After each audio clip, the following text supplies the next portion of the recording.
Natapos na ang pagsasaayos at paghahanda para sa full operation ng 9 na pumping station sa Valenzuela City.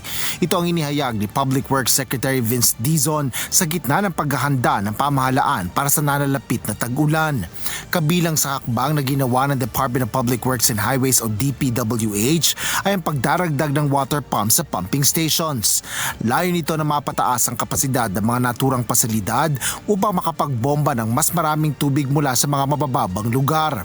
Nauna na ring inihayag ni Secretary Dizon ang pagkakabit sa mga pasilidad ng linya ng kuryente sa distribution utilities na dati ay nakakonekta lang sa mga generator sets. Ito ay upang matiyak ang tuloy-tuloy na operasyon ng mga pumping station lalo na kapag malakas ang buhos ng ulan. Merong 9 pumping stations na tapos na sa Valenzuela. Siyam yun. Pinapaspasan natin yun kasama sa Oplan Contrabaha. Natapos na lahat, I think 2 weeks ago. As of yesterday ata or the other day, nung Lunes, na-turnover na namin yan sa Valenzuela. So right now, Valenzuela na ang magpapatakbo at mag-maintain ng mga pumping stations na yan sa Valenzuela. Binigyan din naman ng kalihim na ayaw niya ng turuan kung sino ang responsable lalo na kapag nagkakaroon ng problema ang mga pumping station. Ito ay habang nasa mandato ng DPWH ang pagpapatayo ng mga pumping stations, structural maintenance at large-scale rehabilitation ng pasilidad. Habang ang pang-araw-araw na operasyon at minor maintenance naman ng pumping stations sa iba't ibang lugar sa National Capital Region ay pinangangasiwaan ng Metropolitan Manila Development Authority o MMDA. Ngunit pinakamakikinabang sa epesyenteng operasyon at maapektuhan naman ng anumang antala sa pagtakbo ng pumping stations ay ang lokal na pamahalaan na may jurisdiksyon sa lokasyon ng bawat pasilidad.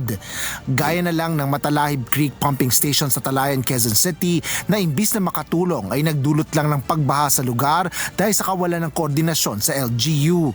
Kinailangan pang gibain ng DPWH ang ilang istruktura nito upang maresolba ang maling pagkakagawa ng pumping station na ito. Nai-award ang proyekto sa St. Timothy Constructions Corporations na pagmamayari ng mag-asawang Curly at Sara Diskaya na kalaunay inabandona kahit hindi pa tapos, kaya imbes na makatulong ay lalo lamang nitong pinalala ang pagbaha sa lugar.